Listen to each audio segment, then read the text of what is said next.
श्री कृष्ण गोविंद हरे मुरारे, हे नाथ नारायण वासुदेव। गोविंद जय जय गोपाल जय जय, राधा रमन हरि गोविंद जय जय। हरे राम राम राम हरे हरे, हरे कृष्ण कृष्ण कृष्ण हरे श्री राम। जय जय राम। आज जया एकादशी व्रत है। सर्वसिद्धि प्रदायक माघ मास के शुक्ल पक्ष की एकादशी का नाम जया एकादशी है। इस के व्रत में भगवान श्री कृष्ण की केशव नाम से पूजा की जाती है। इस व्रत को करने वाले को भूत प्रेत पिशाच आदि निकृष्ट योनियों में जाने का भय नहीं रहता है। अनेकों जन्म के पाप नष्ट होकर इस लोक परलोक के सभी सुख प्राप्त होते हैं। तो आप सभी एकादशी जरूर करें और प्रत्येक एकादशी का व्रत कथा मैं अपने YouTube चैनल के माध्यम से आप तक पहुंचाता हूं। स्वयं सुने औरों को सुनाए तो सफलता मिलेगी। एकादशी व्रत से बढ़कर न कोई जप है, न कोई तप है। गर्ग संहिता में, अनेक पुराणों में, अनेक कथाओं में एकादशी व्रत की महिमा का वर्णन है। इसलिए एकादशी जरूर करें।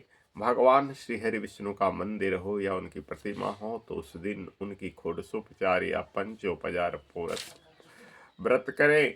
पंचोपचार से पूजन करें, स्वयं आप व्रत करें, औरों को व्रत करने के लिए प्रेरणा दें। वैष्णव जन वही हैं, भक्त हैं जो एकादशी का व्रत करते हैं।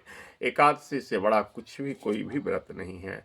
तो आइए हम आपको अपने YouTube चैनल के माध्यम से एकादशी का कथा सुनाता हूँ। एकादशी के दिन कोशिश करें कि उपवास रहें, नहीं बने तो जलाहार, फलाहार, रसाहार कुछ भी करें। अन्नहार से बचें। अगर आप रोगी हैं तो अन्न ही खाना हो तो रोटी खाएं। तो चलिए सुनिए एकादशी की कथा। श्री कृष्ण गोविंद हरे मुरारी, हे नाथ नारायण वासुदेव।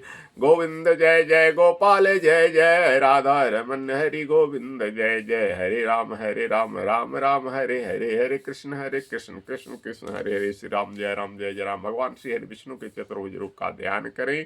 ओम शांताकारं भुजंग शयनं पद्मनाभं श्रीशं विश्वाधारं गगन सदृशं मेघवर्णं शुभांगं लक्ष्मीकांतं कमलनयनं योगिविद्याङ्गम्यं वन्दे विष्णुभवरं सर्वलोकैकनाथं। श्री हरि विष्णु भगवान की जय। धर्मराज युधिष्ठिर ने भगवान श्री कृष्ण से कहा कि हे जनार्दन, आपने माघ मास के कृष्ण पक्ष की खटतिला एकादशी का अत्यंत सुंदर वर्णन किया। अब आप कृपा करके माघ मास के शुक्ला एकादशी का क्या नाम है, व्रत की विधि और उस दिन कौन से देवता का पूजन किया जाता है, विस्तार पूर्वक कहिए।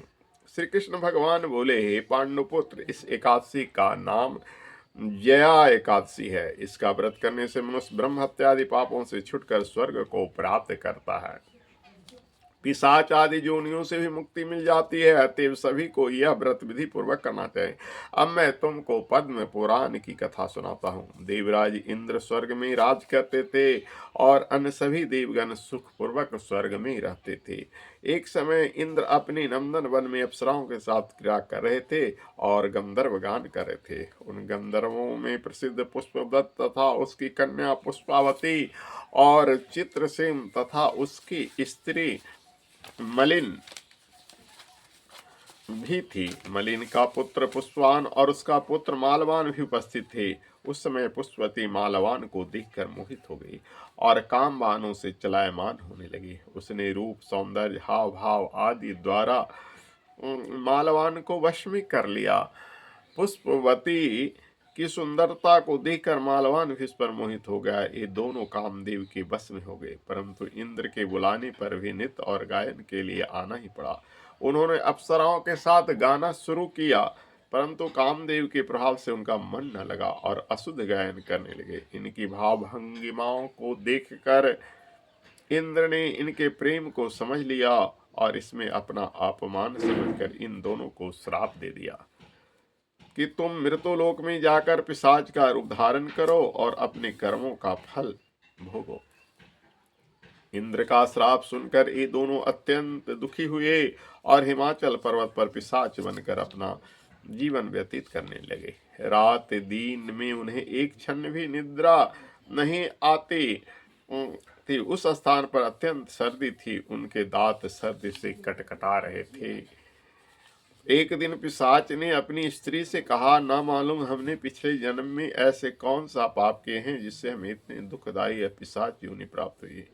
देव योग से एक दिन माघ मास के शुक्ल पक्ष की जया नाम की एकादशी आई।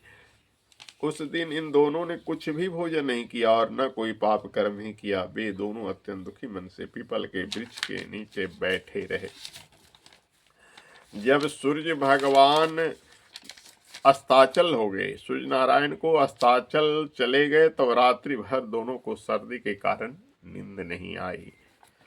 उनके निद्रा नहीं आने के कारण दूसरे दिन प्रातः काल होते ही इस व्रत और रात्रि जागरण के प्रभाव से इनकी पिशाच देह छूट गई और अत्यंत सुंदर वस्त्रों से, आभूषणों से अलंकृत होकर दोनों ने स्वर्ग को प्रस्थान किया। उस समय आकाश में देवगण तथा गंधर्व उनकी स्तुति तथा पुष्प वर्षा करने लगे। स्वर्ग में जाकर उन दोनों ने देवराज इंद्र को प्रणाम किया। इंद्र ने उनको उनसे प्रथम रूप में देखकर अत्यंत चकित होकर पूछा, तुम अपनी पिशाच योनि से किस प्रकार छुटकारा पाया, सब हाल बताओ।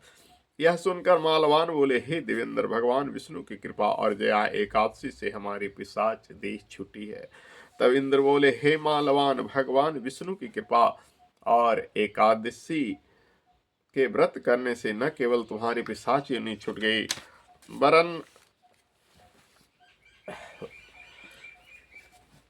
तुम भी, इंद्र बोले, मालवान, पिशाच योनि नहीं छूट गई, वरन हम लोगों के लिए भी तुम वंदनीय हो गए हो। भगवान विष्णु और शिव के भक्त हम लोगों के लिए भी वंदनीय हैं, अतः आपको धन है। अब आप पुष्पावती के साथ विहार करो।